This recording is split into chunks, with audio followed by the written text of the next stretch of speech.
mine, that didn't take long to get through, but I know I'd run it back to see what I'd said. And kind of funny on the end there, and I've run this little sort of treated cleaner through here. Maybe it'll help a little bit. This uh, recorder's been used quite a bit and probably needs to be cleaned and overhauled a little bit. But anyway, we're talking about the Moors. Uh, these folk next door, they're nice people. I don't mean that they aren't, but whether it's a generation gap or whether it's their um, education or their current feeling about their station in life, I don't know, but they are sure strange acting folk. And Daddy sure gets awfully upset about the kids. I don't know which one it was that's been up on our trailer or our camper, but in the snow they leave their tracks. And oh, I wish people would watch their children and keep them off of things like that. You just can't be here to watch them yourself, and I don't think youngsters ought to be let run like they do. And Daddy has just cleaned up the snow off of the walk after him until I don't blame him for getting impatient. They don't let them do it in their own yards. Now, why do they let them come over here and do it? I guess they figure that we haven't any we should put up with it. I don't know what they think, but the Moors have two too. But I think they seem to be different folk. We'd like to see them back. Now let me see, before I forget it, we were so surprised. Your tape came last Friday and we enjoyed it so much. It cut off though before you were through talking or reading or something. And then the next day the film came, and boy, we could just eat it up. You know, that little doll. Grammy just gets so excited. There's one thing though I've missed, seeing the others' pictures some more. They just get in it and out of it, and we don't see too much of them. And Grammy gets anxious to see what they're doing too. We'll have to send you some more film one of these days.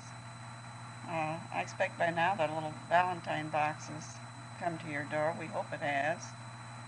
We didn't know when we were putting it together whether there'd be a strike and you might not get it at all, but so far things are running, and you probably have. I haven't had any real news from any of the rest of our family lately, so it must be that everybody's going along in same fashion. Mr. Pratt said goodbye to me about 4 o'clock this afternoon. He and Mrs. Pratt are leaving tomorrow morning for Acapulco for 2 weeks. He's earned a vacation, and I hope they'll have a nice time. And there's a lot of coming and going. The Baders just got back from Florida. Fiona and Vivian just got back a week or so ago. Charles and Geneva were down, and they're back. Mrs. Rua Baker, Letty, and Lottie Smithgall are talking about going. And tonight, Daddy came home and said that Alvy, who was the service manager down at Lincoln Mercury, was presented today with tickets for he and his wife to go any place in the United States that they would like to go for a week's vacation, and a $200 check for expenses.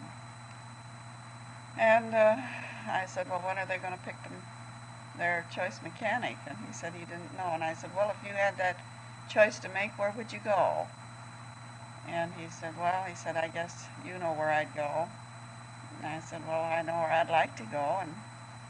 And I said, would you use a ticket like that to go to New York? And he said, that'd be my first choice. So maybe he is thinking about it. I hope so. I kind of been holding off and working in a little suggestion once in a while that maybe it may be a good time for both of us to come. That's one reason I hate to come alone, is because I feel if I do it, then he won't. And so I'm just kind of waiting. Maybe he will decide in May that we can take a little trip. That's what I'm got my fingers crossed, and I'm kind of just biding my time, hoping that things might turn out so we can maybe come in May. And let's see, I got a little note from Barbara McLaughlin. Is that right? Well, Mac and Barbara anyway. And they're planning to be in Michigan. She said she didn't know when because they hadn't put out their vacation schedule yet, but when Mac gets his vacation, they'll be coming. And then that Shirley Nelson that broke me in at the hospital, she wrote at Christmas time she'd be in Michigan in January, in Mount Pleasant, in January. So I sat down and wrote her a little note and told her when she came I'd plan on staying with us if she was going to be overnight. And I didn't hear any more from her until yesterday. I got a real nice little note from her and said that something had happened, that she couldn't come when she'd planned, and then the weather got so bad that she decided she'd wait maybe for nicer weather. But her oldest son has been accepted at Central, and so she said she would be coming yet. And she would be seeing us, and she thanked me a lot for asking them to stay overnight. My goodness, right now it's just snowing like a real flurry. Monday morning after we went to work, and before noon, we got our deepest snowstorm. And it was just beautiful when I came home in the evening. It was so pretty, and the snow was piled up about 4 or 5 inches. But now that's practically all gone, and now tonight we're getting another squally, blizzardy type of a afternoon and evening. It's snowing hard now, but probably by the time we go to bed, the moon will be shining again.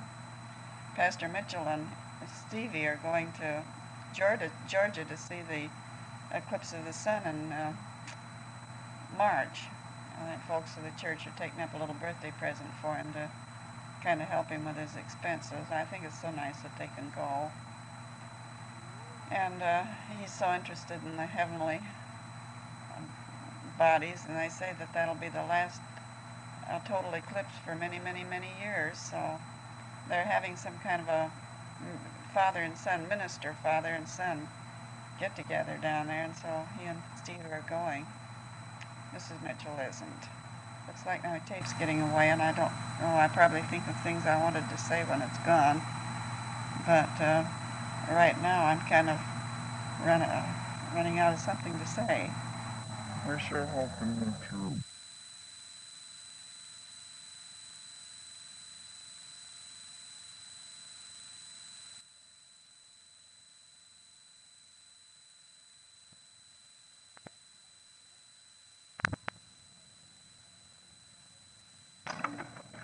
This is Friday, November 13th, 1970.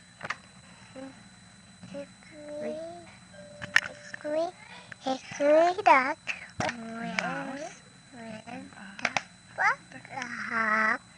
Hickory duck struck one. The mouse went there.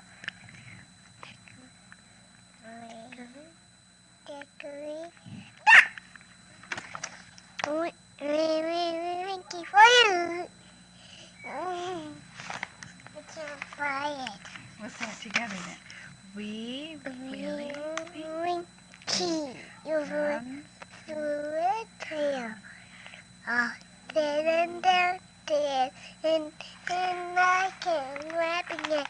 When the at the end and now 8 o'clock. We can't do the flattening. Little Miss Muffet sat in the top of it. Singing her curds away.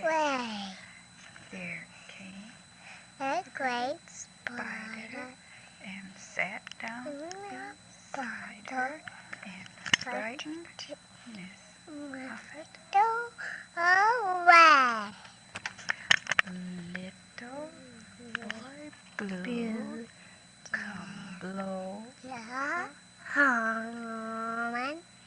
the sheep's in the meadow, the cows in the corn. Corn.